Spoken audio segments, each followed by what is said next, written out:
of like what's what. And if they can't, then the whole project doesn't work anyway. But they're like, these people, we've been lying to them for so long, and they're so dumb.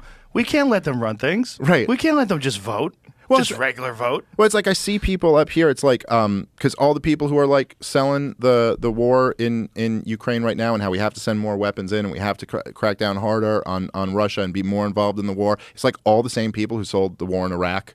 I mean, not all of them, but a whole bunch of them are like the exact same people. They're just people who sell war. Yeah, and you're like and those same people were complaining about misinformation.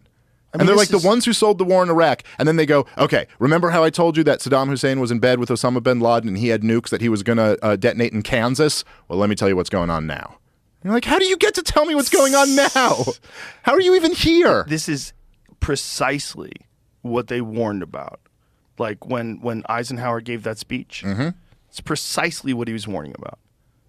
Well, we're warning about undue influence and that there's a whole business behind war now. Right. And they want to go to war. So Eisenhower basically said that because during World War II, we built up this arms industry that has never been built up before. And now you have these companies, and he coined the term, the military-industrial complex. And you see this all over the place in Washington, D.C., man. There are like these think tanks that get funded by the weapons manufacturers, and then those think tanks come up with pieces about why we need to go fight a war, and then they go and lobby the politicians to support some other war. It's like, it's something out of like a crazy movie. And you could see that same thing in response to disease. Oh, yeah, exactly. The pharmaceutical companies get involved. The response to disease is always their pharmaceutical products.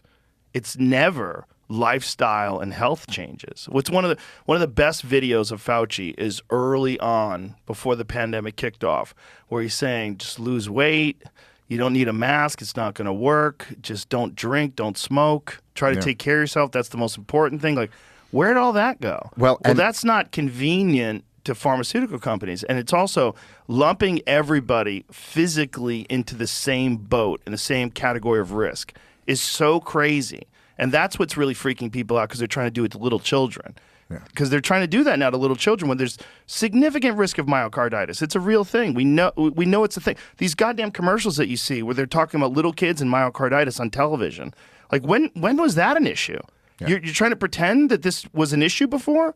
This was not an issue that you needed to advertise on television, the risk of myocarditis in children, and just give them some medicine, and then they're going to grow up and be happy and healthy. Like, you don't even fucking know that because you don't know the extent of the heart damage. You don't know that. There was another clip